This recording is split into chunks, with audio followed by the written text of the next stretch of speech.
El agüita para este jardín viene de Juncal. Que hubo un tiempo que tuvo un uso militar. El parque se utilizaba, literalmente reventaron el valle entero para probar explosivos. Y luego ustedes han hecho un esfuerzo de conservación muy lento de recuperar ese ecosistema. Si entrara la minería al parque, ¿sería posible volver a recuperar el ecosistema o ya sería irreversible el daño? Sí, sería irreversible. Yo creo que estamos en un momento histórico de máxima fragilidad ambiental. Si tú ves en la cordillera, como en el desierto, si pasa una máquina por la ladera del cerro, esa huella queda por siempre. Siempre va a haber evidencias de esa pasada de máquina. Y para quienes trabajan en la industria minera, esa pasada máquina es un proceso natural, necesario para acceder a lo que ellos quieren hacer. Pero la realidad es que si pasan máquinas por el parque, que es el punto el punto nomás, pasarán posiblemente por zonas donde hay construcciones incaicas, pasarán por humedales, pasarán por el hábitat de especies en peligro de extinción como el matuasto, pasarán por valles donde no ha habido intervención humana en 15 años y son cunas de reproducción de guanacos. Entonces donde pisa en el Juncal hay algo, por eso se cuida tanto. Entonces la actividad minera es imposible, no es compatible con el valle, básicamente. Por ejemplo, las generaciones ahora de niños en el Melón no conocen los ríos, no conocen el estero El Melón, el estero El Cobre, el estero La Javiera. Con suerte, cuando llueven en los buenos inviernos se ve que bajan las quebradas, pero dura un poquito, y los ríos ahora son, los esteros en este caso en Melón, son atravesados a pie, son caminos, se forman grietas. Yo me bañaba en los esteros. Nuestras generaciones, muchos de nosotros aprendieron a nadar en los esteros, en las pozas que se hacían en el verano. Eran el atractivo, ¿verdad? El atractivo turístico. La comunidad crecía en torno a los ríos. En general, el pronóstico es negativo. Negativo. O sea, no lo veo de ninguna manera que vaya a ser positivo. Es decir, en esa época que faltó un poco el agua, nosotros tuvimos que poner camiones para ir a repartir agua a las casas. Tuvimos que hacerlo. Colocamos aquí un estanque grande de 25.000 litros. La gente que tenía vehículos ponían sus tambores atrás, un estanquecito, y venían a llenar agua aquí. ¿Te fijas? Pero nosotros, ¿qué podemos hacer cuando no tengamos agua? Racionarla. Y el racionamiento significa el fin del agua. Lo importante en este caso es que cada uno de nosotros empecemos a pensar de que el cambio climático ya es una realidad absoluta. Y el cambio climático involucra sequía, falta de agua, porque no solamente el cambio climático es la falta de lluvia, de deshielos, porque hay menos nieve. Y eso es una realidad que está encima. La agricultura significa hambre. La desertificación significa el traslado de las comunidades a otros lugares y quedan otro problema. Y eso es gravísimo, ¿ya? Además que los terrenos con sequía no son habitables. La cordillera, el Melón, también cabe señalar, es, de acuerdo a la primera pregunta que me hacías, el cordón montañoso verde que está dejando para impedir que pase la desertificación hacia Santiago y hacia la zona sur. El bosque esclerófilo está ahí haciendo su resistencia también. Es la primera línea del bosque. Claro, es la primera línea del bosque esclerófilo. También acá en la región se acaban los valles transversales.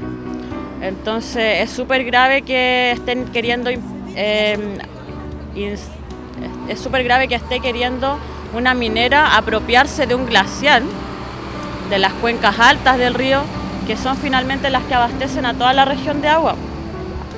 hay que verse lo que está pasando ahí arriba. Por un lado, hay una sensación de que los glaciares están sufriendo, pero por otro lado hay más, al parecer, más agua y está siendo más cálido para la generación de vegetación.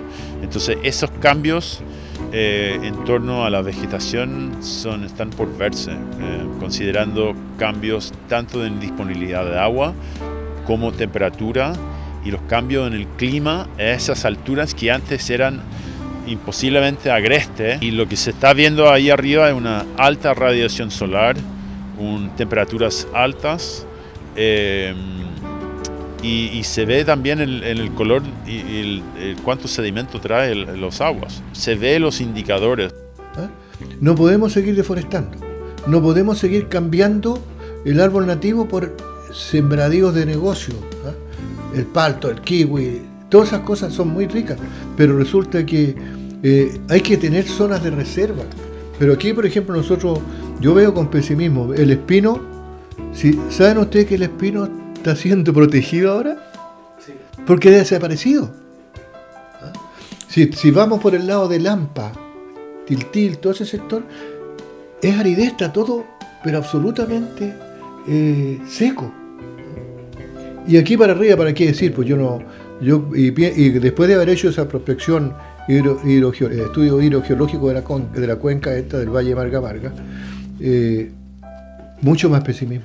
Juncal siempre nos da consejos, aprendizajes, y acá se evidencia constantemente la resiliencia de la naturaleza y sorprende constantemente. Así que recuerda que lleva años siendo un lugar de entrenamiento militar, un lugar definitivamente de un conflicto con Argentina, años de décadas de ganadería intensiva, y está reponiéndose. Y los animales vuelvan. Y los chuquiragas, las plantas son más robustas. Entonces, todo esto da esperanza. Nosotros en un Valle Mardones, que nosotros clausuramos al acceso por el público hace como 15 años, y es un lugar donde quieren imponer concesiones de explotación. Había una expedición hace unos días, una semana, para ver cómo estaban las condiciones. Se encontró 70 guanacos, 13 chulengos, una bandada se estima 150 a 200 perico cordillerano, que es posiblemente el avistamiento de esa especie más grande que ha sido grabado o inscrito. Hay mucha vida y hay que tener esperanza, pero la esperanza también se genera cuando se protege estos lugares. Hicimos un levantamiento topográfico y hidrogeológico de todo el valle, desde el límite de Coyhaique hasta Los Molles, ¿ya? Y ese fue un proyecto grande que lo hizo Captagua, me parece que fue una empresa grandota. Hicieron un sondaje, levantamiento, y se encontró muy poca agua en las napas subterráneas. Ahora la preocupación es cuánto nos va a durar el agua. El caso mío, cuando llegué hice un pozo, noria, encontré el agua a los 8 metros. ¿Ya? Y yo pude excavar hasta los 9,5, porque era tanta el agua que salía, que los trabajadores me decían, no, nos vamos a ahogar aquí abajo. Ustedes saben que el agua no sube, se mantiene en su nivel, porque es el nivel de presión que tiene. Entonces, lo fui profundizando de a poco y tenía 12.000 litros de agua al día medido. Ahora estoy regando con 400 a 500 litros diarios. Pues bien, cuando vino la sequía del 2022, nosotros ya no teníamos agua y tuvimos que racionarla. Incluso pedimos camiones a la municipalidad para que nos trajeran, pero afortunadamente logramos solucionar el problema porque se dio justo la coyuntura que tuvimos los pozos listos estos. Entonces, la legislación actual no contempla que en la decisión, por ejemplo, que tomó el tribunal de autorizar el acceso con la fuerza pública, se puedan ponderar elementos ambientales, se pueda considerar la importancia que tiene, por ejemplo, el glaciar desde el punto de vista del suministro de agua potable. ¿Esas no son consideraciones que la ley permita realizar al tribunal? Efectivamente, esas no son consideraciones que en principio deben someterse al conocimiento del Tribunal Civil, que es el que se pronuncia sobre todas las gestiones relativas a la concesión minera, sino que son consideraciones que eventualmente podrían o van a tener que tenerse en consideración en una etapa que sería eventualmente posterior. Me refiero a la etapa en que la empresa Nutrex, en caso de que determine que hay una alta concentración mineral y que es factible económicamente realizar un proyecto, empieza a pensar en ese proyecto, empieza a idearlo y, por supuesto, tenga que someterlo a su evaluación ambiental. En esa instancia podría incluso rechazar ese proyecto porque tendrían que evaluarse una serie de impactos ambientales que puede causar potencialmente el proyecto. Ahora, el problema con los acontecimientos recientes que tenemos hasta ahora es que las solicitudes que se han llevado adelante hasta el momento, esto es, la exploración, la mensura del terreno, son solicitudes que no están contempladas en la evaluación ambiental. Ahí lo que eventualmente se evaluaría sería el proyecto definitivo de extracción que la minera querría eventualmente ejecutar. Entonces, esa regulación que viene propiamente de la regulación de las concesiones mineras no conversa con estos criterios ambientales o otros criterios que podrían relevarse en un caso como este. O sea que finalmente la experiencia del Parque Andino Juncal nos demuestra que la conservación sí es solución y que el ecosistema sí se puede regenerar si es que dejamos de intervenir. Tal cual.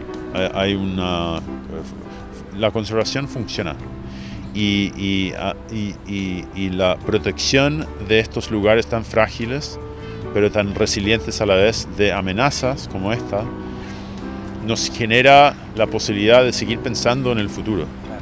El glaciar Juncal es bastante frágil y muy sujeto a interferencias de polvo en suspensión, etc.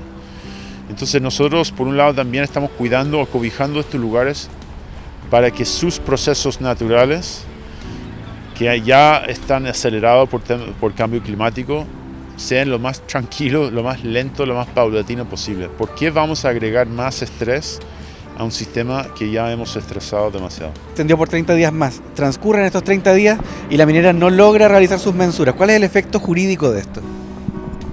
Perfecto, las concesiones de exploración están sujetas a un régimen de caducidad.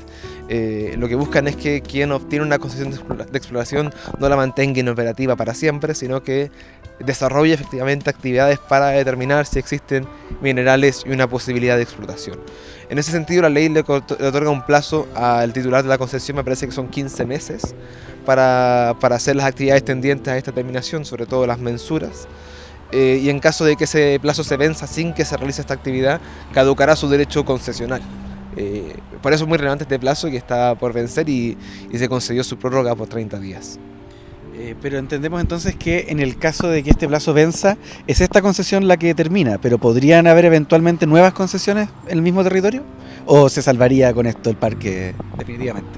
No, efectivamente, sería posible que otro titular o otra persona pueda solicitar nuevas concesiones sobre el mismo terreno, porque la regulación concesional es una regulación que está pensada para permitir al máximo, para maximizar, pensando en la idea de la dictadura de los 80, quería maximizar las rentabilidades económicas del país, quería lograr la estrategia de ventajas comparativas. Entonces lo que interesaba era que la minería se explote. O sea, tenemos minerales, hay que utilizarlos antes de que se acaben mientras valga la pena.